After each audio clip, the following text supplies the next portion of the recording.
back to my channel. This is Anastasia here with this week's Teen Mom Recap. Before I get started, I would love it if you go ahead and click the subscribe button because I post new videos every single week about Teen Mom OG, 2, Family Reunion, any season that's going on at the time. I make the episodes a lot shorter, sweeter, and funnier. So if that sounds good to you, go ahead and subscribe. Anyway, let's go ahead and get started. Rachel and Mallory are hanging out at the park. Rachel asks Mallory if she has a man. I'm always working, I'm not worried about a man. Of course, she's actually pregnant in the present day, but anyway. How do you like Noah? I like him. He helps in the long run. Ugh, we have such daddy issues. Later, Rachel is at home with Noah. She says, I want to accomplish my goals. I need to get my driver's license and my contact lens. You work 7 days a week and you take the car, so I'm just stuck here.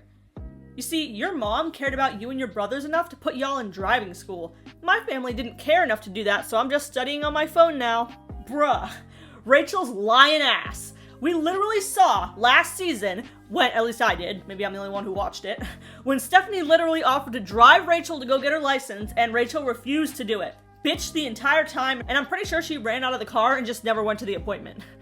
The hand reached out to feed you and you slapped it away. Don't lie about things that were filmed, Rachel. It's embarrassing. Next is Kaia. Xavier is getting out of prison soon. And he actually got out while they were filming. I mean, what does it say about Kaia's relevancy on this show? That nobody knew about his release until they announced it on the show. Like, think about it. If it was one of Kale's exes or something, it would have been leaked in minutes. Me and Xavier's mom, Carla, are in a good place. She came for Mother's Day, and I felt like she made good amends. We've been good ever since. But Amor doesn't know Zay that well. There's not even any good pictures to show him. Besides the mugshot, I guess. Which is kind of blurry. And showing him the mugshot and being like, here's daddy, I mean, that's just sad. Kayla's son Isaiah has a birthday tomorrow, and there's another party. Or, as MTV calls it in their production notes, another potential fighting scene. Kayla says that part of why she's with Luke is, I'm afraid Isaiah is gonna lose another dad if we break up. And Stefan is just not in touch. And then they show this embarrassing flashback of Stefan saying, the dad label is mine, that's me, I'm a grind for my son. Shut up. But as awful as Stefan is, Kayla says Luke is also not a good boyfriend. He's a great dad, but he's a bad boyfriend, and people don't get that. I hope it goes okay tomorrow. And she tells her friend to come with her, I guess for backup. If there was more to be said, it would have already been said. Brianna goes to pick up Brayson, and he is miserable on the sight of her. No, I don't want to come home with you, no! Brianna has had enough of this. She says, I want to cut back on the time that he spends with Grandma. No one takes me seriously because I'm young. No one. I want to show my mom I can do it on my own. And then next is Rachel. Noah's given me a ride to go get my contact lens so I can pass the vision test and get my permit. Mom never taught me how to be an adult. No one prepared me for this moment. So she goes inside, gets her contacts, and comes back out. Hey, by the way, Noah, these cost like $100. Okay, Rachel, I'll cash app you half of that. What'd you say about wanting to be an adult again? She puts them on while her fingers are also running over and smearing her thick black eye makeup, which seems to disgust Noah, who calls her out. He's like, I don't think you're supposed to be touching the makeup, then touching your contacts. Whoa, it's so crazy, I can see! Now I see all the makeup smeared all over my face. Ah, is that why her makeup is so whack? She literally just couldn't see what she was doing? Now she's in the mirror like, damn, I've really been walking around like this. Then she says, I'm not liking what I'm seeing. I swear I won't wear these contacts unless I'm driving. I see things all over my face. Like, look at my crusty ass, bumpkin ass, ugly corn kernel teeth ass bitch. I feel self-conscious. I always did my makeup without contacts, so it was kind of a blur. But now I see everything on my face. Aw, like, even though the way she talked about herself is kind of how I talk about the cast, it kind of feels weird hearing her say it about herself. I actually kind of feel bad. She was real hard on herself. And then she says, I was ugly from age 10 up. I like myself more as a blur. And then they show some pictures of Rachel from 10 up, honestly just looking like a normal cute kid. Like if we're talking actual ugly, her ex Jacob is a great contender. Noah, who is standing right there through all of this, he just says, I think you look fine. Almost like sounding annoyed. Like, okay, I mean, you could have been a little more encouraging about it. Like, you look great. You look awesome. No, he's just like, you look fine. Shut up. Carla calls Xavier at the local prison. What's going on? What have you been up to? What do you think has been going on? He's in jail. I've been working out, reading books. I want to go to college when I get out of here. Somewhere outside of Virginia. I need to leave this state. What about Amor? You're not going to stay here with him? I ain't just gonna bounce. We need to work out a plan. You and Kaia's girlfriend need to talk. I don't want to talk to Tiesa. They disagree about him needing to get along with Tiesa, and her time's almost up on that prison sentence, But the time is also up on that phone call. It's Isaiah's birthday party. Much to the disappointment of MTV, no one gets into a physical fight. They do talk a little shit though. Luke's mom and sister are saying before Kayla comes in, talking to Kayla is really awkward. There's these silent moments where there's no one saying anything. And right then, Kayla walks into the function and says, "Hi!" Later, Luke's sister and mom talk a little bit more in private. They decide, how about we all have a conversation with Kayla? There's obviously tension, and Luke wants to keep the peace. His mom says, Kayla plays on Luke's emotions, like, wah, Luke cheated on me. Bitch, you should have left him then. I told you that.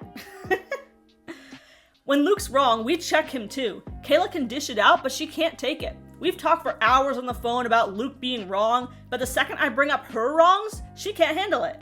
His mom says, I don't give a fuck about a bitch. That's my motherfucking son.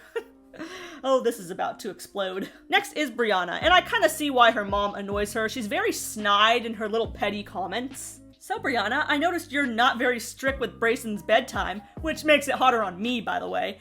My rule is that if you don't brush your teeth, you're going back to mom's house. He's like, no, anything but that. And your mom's just laughing. I mean, if you treat that as a punishment, then yeah, he's gonna see it as a punishment. That's great, Mom. Actually, I wanted to talk about that. I only want to have Brayson go with you 1 day per week rather than the whole weekend. Brayson's probably listening in the background like, no, what did I do to deserve this? I'm not as patient as you are. As his mom, I'm harder on him. You can still spoil him, but only once a week now, not twice. And while they're yammering on, Brayson gets his short arm stuck in a mug handle. They have a brief struggle with Brianna trying to yank it out and being like, why'd you do this, Brayson? But eventually she gets some lotion and they're able to pull it out. Madison asks for Christina's help in taking her to look at apartments, which she does do. Christina asks if her and Christian are still together. Kinda. Staying together is just the path of least resistance, basically. This is the easiest route. Well, I hope things work out for you guys. Oh, so romantic. I guess buying the dude a ticket back to Arkansas is more trouble than it's worth. Plans are being made for Xavier to come home soon. Is he going to a halfway house or Carla's house? And is there a difference? Carla's. I don't know if I'm comfortable with the morgue going over there. I need to establish myself as the custodial parent. He was never able to sign the birth certificate because he was in jail. I already feel like I have all the responsibility for his and Namor's relationship. And Tiesa says he could put more effort in than he has done so far. I mean, what can he really do from jail besides write letters? Guess he could have made him some jailhouse drawings or something. Come on, dude, you're slacking. Rachel doesn't show up to her driver's license appointment. She says, I was gonna go to the DMV, but I decided not to because Noah worked overnight and I didn't want him to have to get up early to drive me. He's going to continue to have to get up to drive you if you don't get your license. Like, take an Uber to the appointment. Call your mom, your friends, your sister. Like, she's at her mom's house, so clearly someone was home to be able to take her, but all Rachel says is, wow, now that I have contacts, I see that you still have my toys, Mom. You want to give those back soon? At least she does admit, well, I have been slacking. What's your plans, Rachel? You seem like you're being lazy. I'm always productive. What do you even do all week? I want to, study more. My days of deep studying were actually filled with deep sleeping. I'm gonna get my license next week, though, for sure. Later, Stephanie says, Rachel is not accomplishing anything that I know she's capable of. It's sad. I try to bring it up to her, but she just argues with me. And since I don't live with her anymore, she doesn't even listen. Next, Kaia calls Xavier. He says, so, when I get back, can I take Amor overnight? You gotta let me take him around my family. Some of them don't even know I have him. If your kid is on TV, and your family still doesn't know that he exists, do they even deserve to at that point? You have never physically been a parent. Amor needs to get to know you first. We're not seeing eye to eye on this situation. He doesn't know you. It would be dumb of me to hand him off to you. But yet your girlfriend's gonna be in his life, and I don't know her. I don't want any problems.